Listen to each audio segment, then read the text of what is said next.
The rancher took her in without questions until she whispered the one name he never expected to hear. January 1887. A winter storm tore across the frontier highlands. Rain slashing sideways like thrown gravel. Thunder cracking open the blackened sky. Wind lashed the pines that ringed a solitary ranch house perched on the lonely plateau, making the old timbers groan as if the land itself were warning travelers away. Inside the log house, Colt Remington sat alone beside a hearth gone cold. No fire burned there anymore. It had been years since he allowed one to last through the night. The faint glow of dying embers reflected off his weathered face, hard lines etched deep by war and grief. He had once been a cavalry officer, respected and decorated, a man who believed in orders and brotherhood. That man had vanished the night his younger brother, Asher Remington, was killed in a failed ambush. Colt was certain had not been chance. Since then, Colt had withdrawn from the world. He trusted no one. He kept his doors closed, his lanterns dark, and his memories buried where they could not bleed him dry.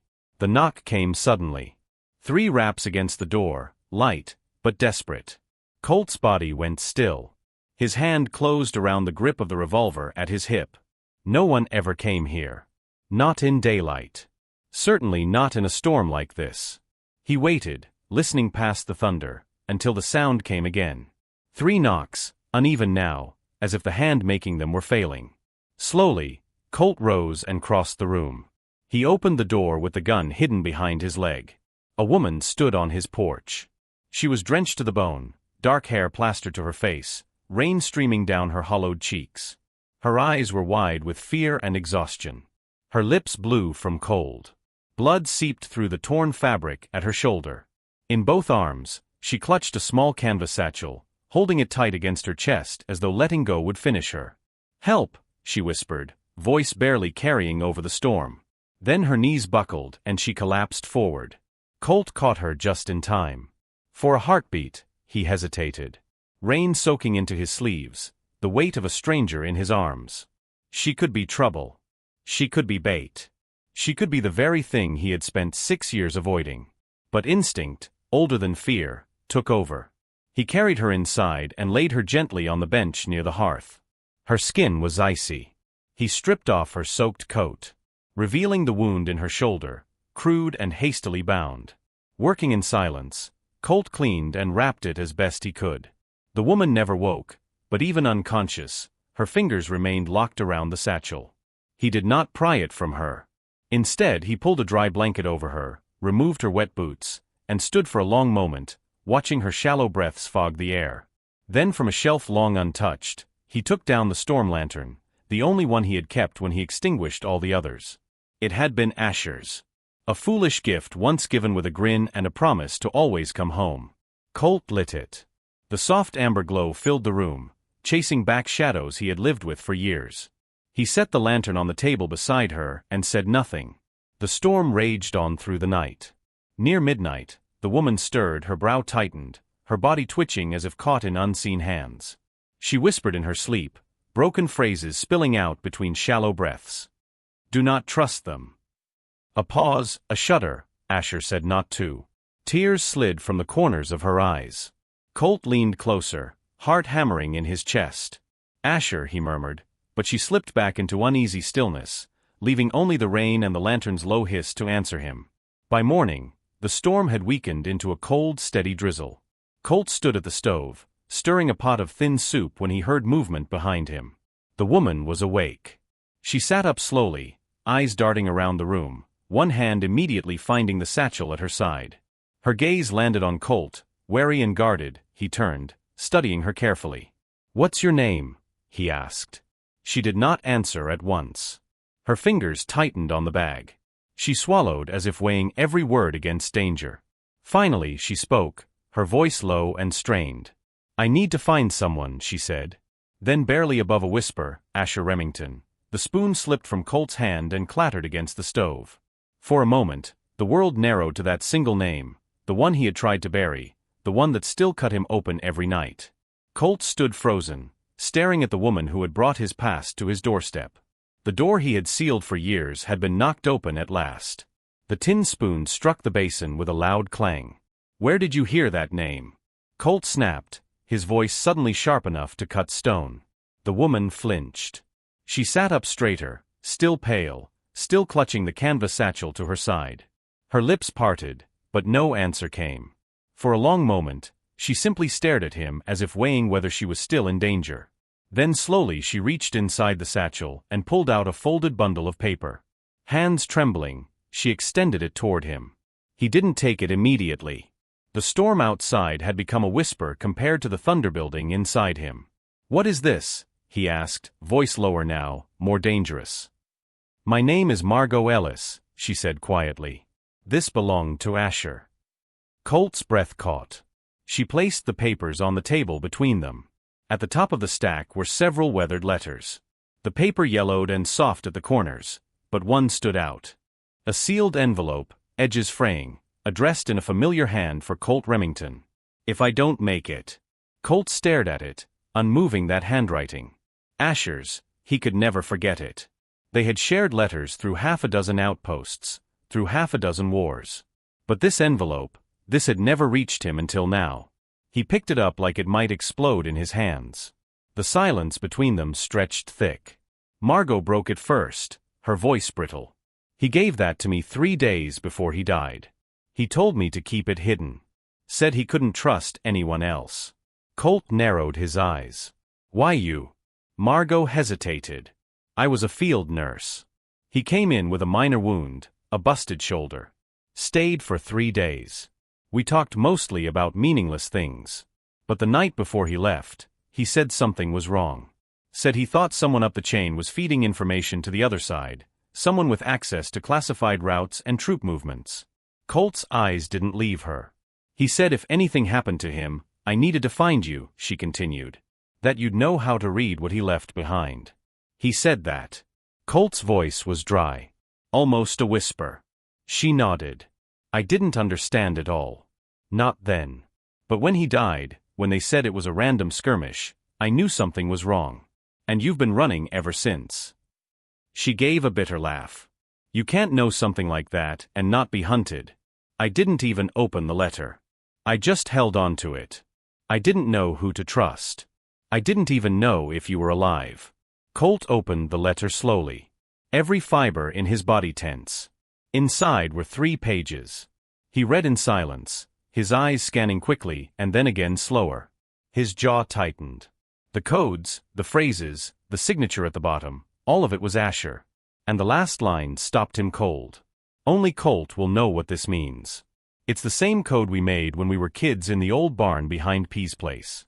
He sat down heavily in the chair. Everything in him rebelled against it, against hope, against grief that might come roaring back. But facts were facts. She wasn't lying, or she was a damn good actor. And this was something too deep, too personal, too impossible to fake. Still, he didn't let her see the shift inside him. Instead, he folded the letter, placed it back on the table, and stood. "You can stay," he said gruffly. "For now, until I figure out what the hell this all means." Margot let out a breath, quiet but heavy. She didn't thank him. She didn't smile. She just nodded as though she knew this was the best she could ask for, and maybe all she needed. Outside the storm had finally passed. But inside the house, another one had just begun. Colt let her stay. Not because he trusted her. Not because of the name she whispered, but because something in her eyes the night she collapsed, something unspoken had lodged in his chest and refused to leave. Still, their silence weighed heavier than the snow on the porch roof. He laid down rules like lines in the sand. Don't touch the rifle. Don't go upstairs. Stay out of the barn after dark. The words were sharp, cold, not shouted, just final, as if he'd spoken them 1,000 times to no one but himself. Margot only nodded, eyes steady. No protest, no questions. He watched her, not directly, never directly, but always. Every night after the house grew quiet and Margot had retreated to the small bed by the kitchen hearth, Colt unlatched the old wooden trunk he kept beneath the stairs. Inside were fragments of another life, dusty files, military dispatches, letters from a brother long buried. He scanned Asher's old handwriting, compared it to the letter Margot had brought. Matched phrases, cross-checked names. Every word she said, he tested against memory. Each time something aligned, his jaw clenched, not from relief but fear. Fear that believing might break him worse than the betrayal ever had. Margot never asked to leave. She swept the floors, mended his coat with a thread kit she'd kept in her satchel, fed the fire, cooked quiet, steady meals. She kept to herself, guarding that canvas bag like it was her last breath. And every evening, she fed the horses without ever being told. One morning, the crunch of her boots on frozen earth caught his ear. He watched from the barn door as she hoisted a bucket of water from the well, her left arm trembling from the strain. She staggered halfway to the trough before her injured shoulder gave way. She fell to her knees. The water spilled across the frostbitten dirt. Colt stepped out of the shadows. Without a word, he hauled her to her feet, took the bucket, refilled it, and carried it to the trough himself. The horses drank as he stood silent, eyes on the steam rising from the water. Then he turned back to her voice gruff. "Next time ask, you're no use dead, Miss Ellis." She opened her mouth, maybe to thank him, maybe to argue, but he was already walking away. That night, Margot lay in bed, her shoulder aching. She did not expect anything, but when she woke at dawn, there was a small pouch on the table beside her pillow. Inside were dried herbs, the kind soldiers used to fight infection. Next to it, a scrap of paper, hastily written. "Boil and apply to your shoulder twice a day. See." She stared at the note, fingers curling around its edges. No smile crossed her lips, but something in her expression shifted, softened. A silent breath of something she hadn't felt in weeks. Safety, maybe, or the beginning of it. She didn't speak of it. The next night, a bitter wind swept through the valley. Colt was still outside cleaning his rifle beneath a lantern. Margot placed a mug of hot tea on the step outside his door, then went to bed. No note, no comment. The next morning, the mug was empty, cleaned, returned to where it had been. They never mentioned it. Then came Emma, a freckled child from a ranch a mile off. 8 years old, curious as a squirrel. She adored Margot from the first moment, and began visiting weekly, brightening the quiet house with laughter and endless questions. She named Margot Miss Starlady after the story she told about stars being the eyes of those watching over us from beyond. Colt would glance through the window and see Emma wrapped around Margot's legs, giggling. See Margot's smile, eyes crinkling like someone remembering how. One evening, Colt stood with her in the stable, brushing down his mare. He didn't mean to speak. But the question left him before he could stop it. "Why'd you run?" Margot didn't turn. She watched the mare's nose dip into the hay and said quietly, "Because someone died for what I know, and I wasn't ready to die yet." No tears, no trembling, just fact. Laid bare in the cool breath of night. Colt didn't move. He looked at her. This stranger with shadows in her voice and stars in her stories. And for the first time, he realized he didn't want her to leave. He didn't trust her. Not yet. But the walls inside him had begun to shift. The smallest crack forming just wide enough for one truth to slip in. She wasn't just passing through. She was meant to be here. And something had brought her for a reason. The snow had barely begun to melt in the town of Cinder Creek when the stranger arrived. He rode in on a chestnut gelding, clean boots, and sharper eyes, asking quiet questions in quieter places. The general store, the livery, the saloon. His voice was calm, too calm, and every word seemed to weigh twice what it should. Woman, late 20s, brown hair, wounded shoulder. "You seen her?" The barkeep didn't answer. Neither did the stable boy, but eyes watched him, and word traveled faster than the spring thaw. Margot heard it from Emma's father. She was in the barn, brushing the same mare Colt had taught her to saddle, when he came riding fast down the hill, face pale. His words tumbled over one another, but 3 caught in her ears like a gunshot. "He's looking for you." Her hands trembled. She knew that voice, that calm tone. Lieutenant Gaines, a man with polished buttons and blood under his fingernails. He had once handled communications for the Western Regiment, and rumors long whispered that he sold more than reports. Margot had seen too much and he knew it. By the time Colt returned from checking fence lines, Margot was packed and standing at the door. He dismounted slowly, eyes narrowing. "You're leaving," he said flatly. She didn't deny it. "He's here. He found me." Colt said nothing. Only his jaw ticked once. "I can't bring this to your door," she continued, voice cracking. "You've lost enough." Colt stepped forward, stopped just a foot away. His voice, when it came, was quieter than she expected, but not soft. "You trusted Asher. Now trust me." Margot's shoulders slumped as if the fight drained out with that one sentence. She didn't cry. She just nodded once and put down her bag. The next morning, Colt saddled 2 horses. They rode east, avoiding the main roads, cutting through pine and ravine until they reached a small cabin tucked into a bluff above Redwater Canyon. An old man answered the door, spectacles slipping down his nose. He squinted at Colt, then broke into a dry laugh. "Well, I'll be Colt Remington. Need a favor, Davis?" Colt said, "You still know how to read a dead man's secrets."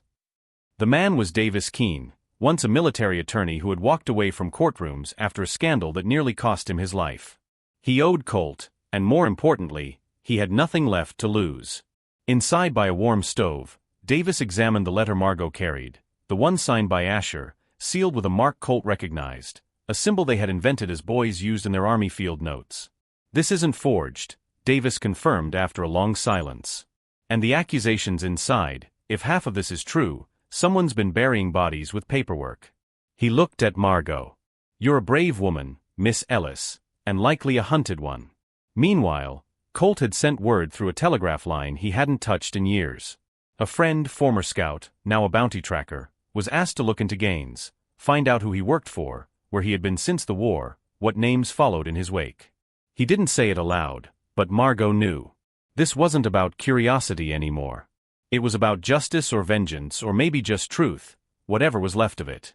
When they rode home, the air between them was different, not lighter, but shared. She didn't thank him. He didn't ask for it.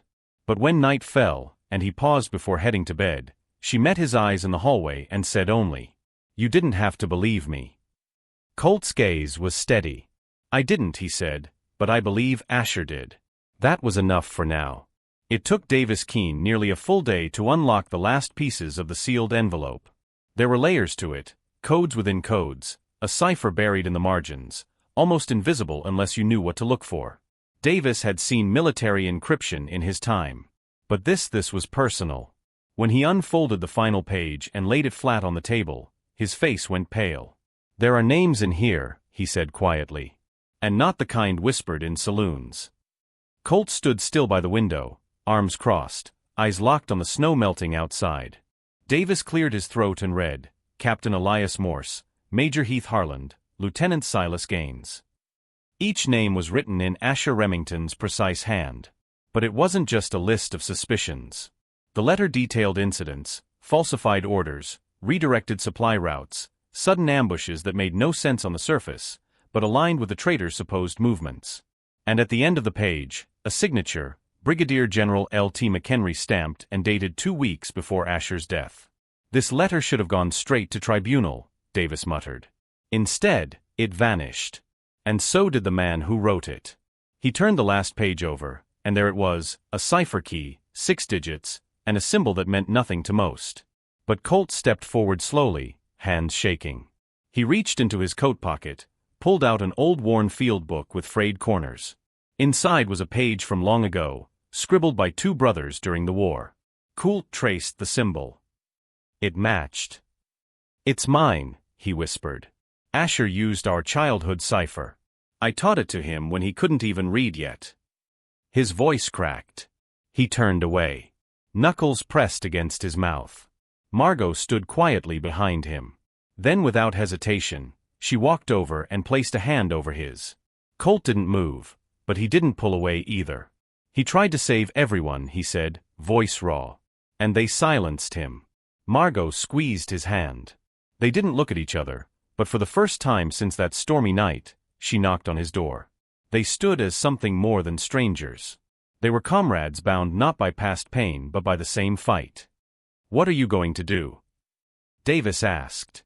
Colt turned the soldier in him, returning piece by piece. "We get this to someone who listen," he said.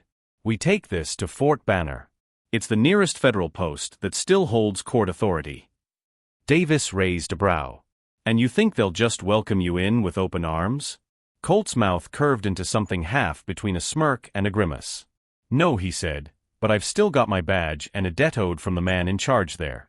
He looked at Margot. "You in?" Margot met his gaze without hesitation. Asher died trying to bring this to light. I won't run from it again. It was settled. That night, Colt packed his rifle, the field book, and the letter into a leather satchel he hadn't touched since he left the military. He oiled his saddle, checked Margot's horse himself, and nailed shut the trapdoor leading to the root cellar, a childhood habit before long rides. Margot found him later that night, standing outside under a sky scattered with stars. "You ever scared?" she asked quietly. Colt took a long breath. "Every damn day since I lost him." She didn't ask who him meant. She already knew. Then she whispered, "I'm scared too." He looked at her. "Then we ride scared. But we ride."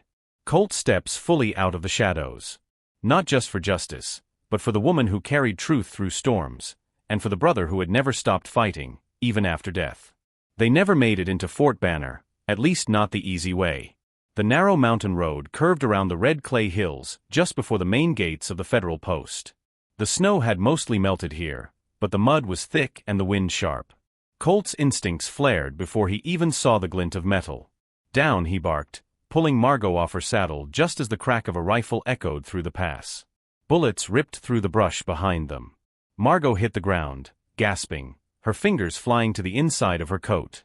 Colt had already rolled to cover behind a boulder, blood darkening the side of his shirt.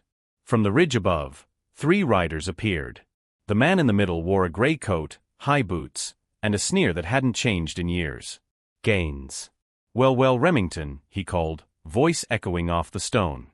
"Still playing the hero. Thought you would have learned your lesson by now." Colt winced as he pressed a hand to his side. Not deep, not fatal, but it would slow him. "You always were a coward, Gaines," Colt growled. "Too afraid to face truth unless it was already dead." Gaines smiled coldly. "Truth is whatever survives the shot." He raised his hand and the 2 men beside him aimed their rifles. Before Colt could move, a shot cracked from the rocks behind him. One of Gaines's men fell. Colt turned. Margot stood with legs braced, both hands gripping a small polished revolver, the one she'd never admitted she carried. Her hands shook after the shot, but her aim had been perfect.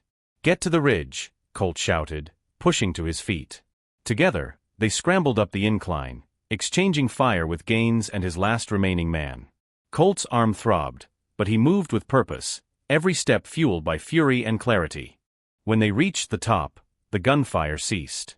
Gaines was cornered, bleeding from his shoulder, panting. "You don't understand what this will bring," he spat, eyes wild. "That letter, it'll bring down more than just me." Colt approached, rifle lowered but ready. His voice was steady. "Then let it." A whistle sounded from the road below. A federal patrol led by Davis Keene, riding hard with 4 armed men. Colt didn't look back. He handed Davis the satchel. "It's all in there. Letters, codes, signatures, everything you need." Davis nodded, his eyes scanning Gaines. "Let's see how brave you are in a courtroom." Within an hour, Gaines was shackled and loaded onto a wagon bound for military trial. The storm was over. Colt sat on the tailgate of the wagon, his shirt stained, his breathing heavy. Margot approached, wrapping his coat tighter around his shoulders. "You should lie down," she said softly. "I will," he replied. Just needed to watch the sun set from here. Below them, the valley was bathed in gold and red. Smoke rose peacefully from chimneys in the distance. He looked at her then. Really looked. "You saved me back there." She half smiled. "We saved each other." He nodded slowly. "Asher. He chose right. He trusted you." Margot reached into her coat and pulled out the last piece of folded paper. Not a letter this time, but a drawing. A sketch of 2 brothers, smiling, one older, one younger, in uniforms. "He talked about you more than you know," she whispered, "even when it hurt." Colt took the drawing gently, eyes burning. Then he leaned his head back and whispered into the wind, "We did it, Ash. Justice is served. The traitor is unmasked." Colt and Margot, once strangers, now stand side by side, survivors of storms, past and present. The truth has a name. And so does healing. Spring in the high plains came slow but certain. Snow melted into dark earth. Wild flowers clawed through the thawing soil. Birds returned to the pines, and so did the laughter of children. Margot stood on the porch of the old barn, now repurposed with long tables, chalk slates, and shelves of well-worn books. Her voice rang clear as she pointed to letters on the board. "All right, little wranglers. C is for courage. T is for trust." Outside, horses snorted softly. Inside, 8 children repeated after her, some barefoot, some wide-eyed, all safe. A few yards away, Colt leaned on a post, watching. The ranch had changed, too. Once quiet and brooding, it now welcomed travelers, old soldiers, ranch hands between jobs, wayfarers with tired feet. Colt gave them food, a roof, and if needed, a place to rest their hearts, just like Asher would have done. Later that evening, the fire crackled low. Margot leaned beside Colt on the steps of the porch. The stars blinked above, and the night was warm enough to sit without coats. They had not spoken much that day. Not because there was nothing to say, but because some silences were full. Colt handed her a mug of tea. She took it, then said quietly, "He brought me to you, you know." He turned his head. Margot continued, eyes on the sky. "Asher, I thought I was running from something, but really I was running toward you." Colt didn't answer right away. Then he reached behind him and pulled out a small wooden frame. Inside it, the letter from Asher, creased, stained, but now preserved behind glass. "I couldn't bury him," Colt said. "Not really, but this helps."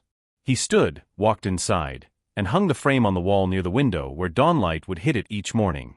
When he turned back, Margot was watching him, tears bright in her eyes. "I never thought I'd stay anywhere again," she whispered. "And I never thought I'd let anyone in," Colt replied. He crossed the floor to her. "But here we are." He touched her face gently, his hand rough and warm. "I used to think love was something you had once and lost forever." Her breath caught, and now she asked, "Now I know it can knock twice." He kissed her, then slow, certain, like opening a long-locked door. Mornings on the ranch began the same way after that. At sunrise, before the first rooster crowed, Margot would knock softly on the kitchen door. "Breakfast's ready, Colonel." Colt would grin from the bed, tug on his boots, and call back. "Never liked that title, but for you, I'll wear it." The old lantern still hung above the porch. It was never blown out, not because the night was dark, but because light had become their habit. One knock had once saved a life. Now, it began every day of the life they built together. If that story stirred something in you, if you felt the rain on that roof or heard the quiet knock that changed everything, then you're already part of Wild West love stories. Out here, we believe the frontier wasn't just built by grit and guns, but by second chances, by quiet bravery, and by love that shows up when you least expect it. So if you want more tales of broken hearts mending, of old wounds healing, of lanterns lit in the darkest nights, hit that hype button, subscribe to the channel, and saddle up with us for the next story. Until then, keep the light on. Someone just might be knocking.